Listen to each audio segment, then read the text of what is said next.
Why don't you say who you were picking and make a case, and then I'll tell you why you're wrong. Okay, that Okay. sounds fair. I'm picking Kansas City. Now, I must admit,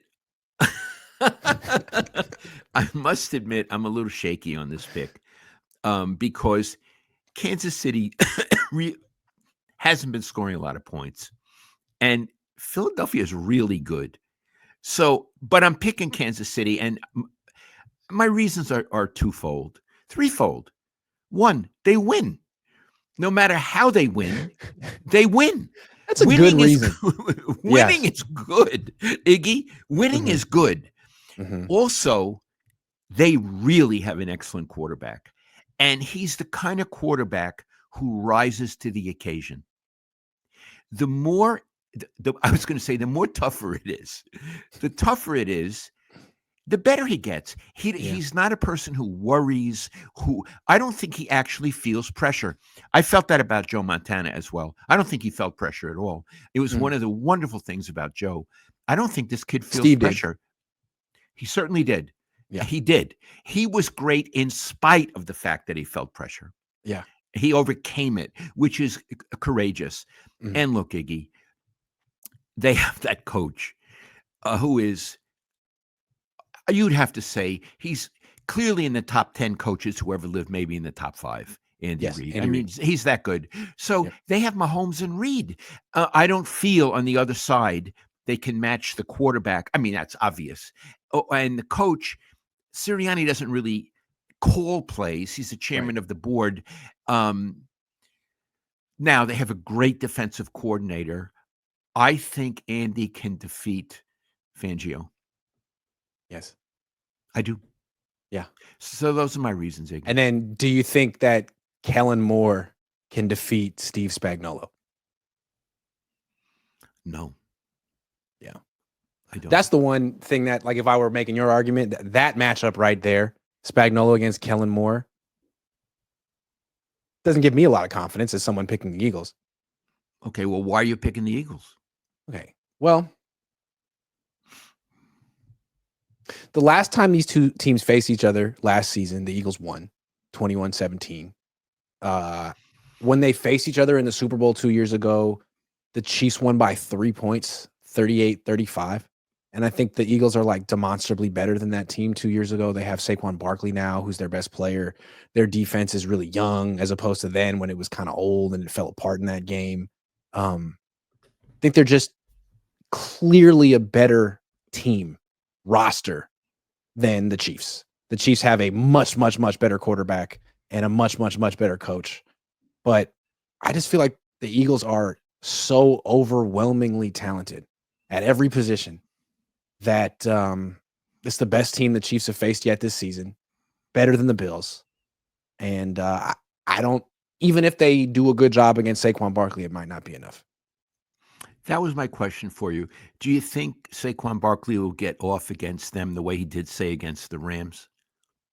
No, I think Spagnuolo have a better plan for Barkley. The Rams had no plan. No, they had no plan. No plan. It was actually, it was disgraceful. I have a feeling Barkley will have a good game and he'll work really hard and show why he's great, but I don't think he'll have multiple 50-yard touchdown runs. Like, that was ridiculous. Yeah, it was ridiculous. I only have one 50-yard touchdown run. Yeah. Do you feel confident in your pick? No, I never feel confident picking against the Chiefs. But when I try to add it up in my mind, I'm thinking, well, the Eagles have the better offensive line. The Eagles have the better running game. The Eagles have the better wide receivers. The Eagles have the better defensive line. The Eagles have the better linebackers. I mean, yes, obviously the quarterback and head coach are the most important things on a team, and Chiefs get both of those. But they're just not that great. They don't score that many points. They're young. They're not flashy. I don't know. I'm picking the Eagles. And one other advantage the Eagles have, which you haven't mentioned, but they have two great runners. Two. The quarterback and the running back. And the Chiefs don't have that. And that's an advantage in current football to have two great runners. Yeah. Like, Mahomes is a very good runner, but he's not exactly fast or. No. And Kareem Hunt is okay. Isaiah Pacheco's had a terrible year. They don't even really run. They're not that committed to running the ball. That's one of the downsides of Andy Reid. He's a true West Coast guy where he'd rather throw a screen pass than call a run. His runs are kind of simple, and they don't do it very much. It's true. Yeah, it's as true. opposed to the Eagles who run more than anyone.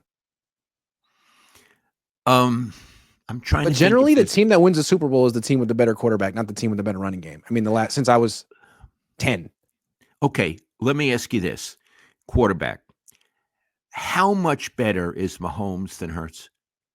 Oh my God. They're not even in the same universe. Like Patrick Mahomes, if he didn't move at all, would still be probably the best quarterback in the league if he stood in one place. Mhm. And he's mobile. And he's very, very dangerous with his legs when he needs to be. Jalen Hurts, if he didn't move, wouldn't be a starting quarterback. He's a better runner than Mahomes, probably because he can run more and he can break tackles but he has to run, and his value comes from the fact that he scores those rushing touchdowns and he's really good at quarterback sneaks and stuff like that. But yeah, I mean, Mahomes can do Mahomes could do 90% of what Hurts does as a runner, whereas Hurts can do 25% of what Mahomes can do as a passer. Something like that. I would agree. I mean, let's break it down. Again, I don't cover the Chiefs, but I've seen Mahomes. Mahomes can see the whole field. In that regard, it's like Brock Purdy. He can get his progression very quickly. Iggy, you would know this better than me, but my feeling is they don't even ask Hurts to do that. Correct. He's a one or maybe sometimes a two read quarterback. Correct. And then he runs if Yes. that doesn't work. Yes. Yeah, Well, because what they want to do is run the ball. The passing game is second. Like, don't throw a pick, Jalen. Throw the 7-yard pass to the tight end, Jalen. Right. Yeah. So they don't even ask him to do what they ask the other guy to do because he's really not capable of it. He doesn't have this. Also, Mahomes can throw every kind of pass, and he has great touch. The other kid doesn't. No, he's not at that level at all. No. And what's great about the Chiefs is you have this quarterback who can make all the most difficult throws you could possibly imagine, and you pair him with Andy Reid, who gives him 10 to 15 layups a game, screen, easy uncontested pass behind the line of scrimmage. It's nice that even a quarterback that gifted has that much easy stuff that they can rely on to build confidence. Not that he needs confidence building. Another question, Jalen Hurts. If you bring him over to the Niners, this is a total hypothetical. We're playing football now. Who would be better for the Niners as they are currently established, Brock Purdy or Hurts? Brock. I don't think Kyle would want to coach Jalen Hurts. Why? He didn't want to coach Trey Lance. To have Jalen Hurts, you'd have to, again, change your offense, make it fit him. He's great at these RPOs and sort of a college-style offense, which the Eagles have embraced, and even the Chiefs have embraced. They do a lot of that stuff. Niners haven't embraced it. They're a throwback offense. They want to be under center, running play-action bootlegs, and that would really not be the best way to use Jalen Hurts. He wouldn't use his legs enough. He'd be more of a quarterback than a running back when he's probably more of a running back than a quarterback. Okay. That's a great analysis, and I like it. I prefer Brock Purdy on the Niners, not on the Eagles. On the Eagles, I would prefer Hurts. Yeah. Would you agree? I think Purdy would get hurt playing like Hurts on the Eagles. Yeah. He'd get hurt he would get Hurts. I want to tell you where I'm going to be watching the Super Bowl. Let's tell him. Okay. In the past, I'd be at the game. I'd be in the press box taking notes and then going down, and there'd be a crowd, and I'd try to get some quotes. I'd run up and make deadline, and it would be how many Super Bowls in New Orleans did you cover? More, Iggy, a lot, and I lost track. I covered when the Niners beat Miami at Stanford Stadium. Wow. I went to Stanford, and I had my friend was my professor. I left my car by his house. There were houses there. And I walked to the stadium like I would have walked to class. And then when it was all over and I wrote and I walked back. It was quiet on the campus. I got in my car and drove home. That's incredible. So I don't do that no more. I don't. I covered so many Super Bowls. I lost track. Um, I'm gonna be. You got to bear with me because I'm talking about some old people like me. When I was in the last golden age, the final golden age of sports journalism, the 80s and the 90s. Since then, newspapers have gone down. We, not me, we were the best writers on a newspaper. The people that I competed with and the people who I worked with, it was known that the best writers were in sports.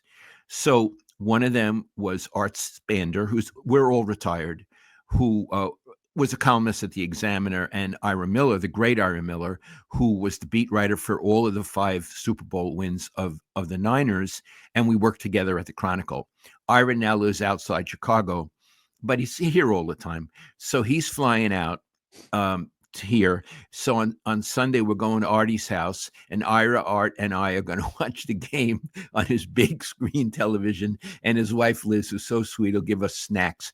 And I feel that at this time of our lives, we've earned to be lazy.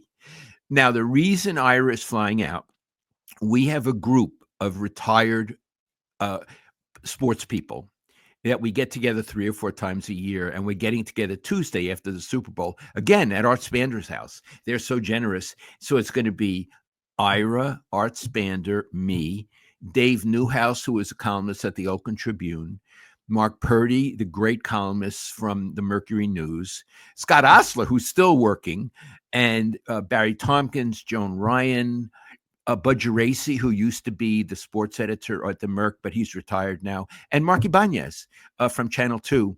We're all getting together. And Mitch Jurasich, the great golf guy, he always organizes it, and we call ourselves the Hacks. We get together and we discuss, we lie about ourselves, and we drink wine and beer and have snacks, and we tell stories about the players that we covered that we could never write in a newspaper.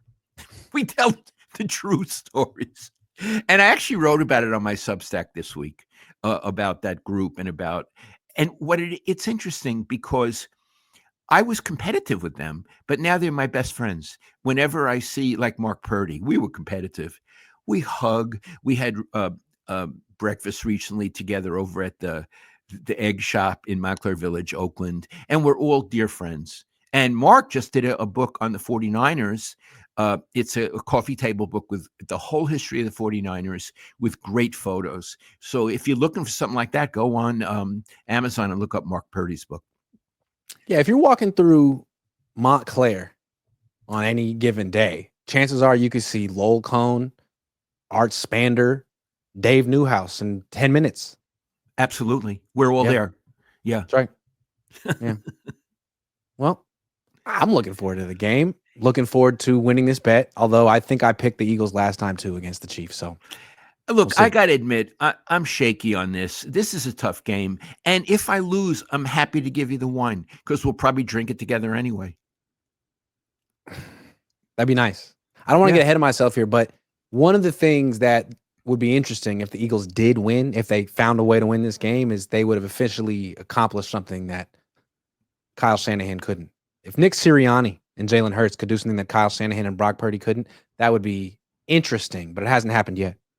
No, it would be interesting, and not putting down the Niners, but it would be to Sirianni's credit.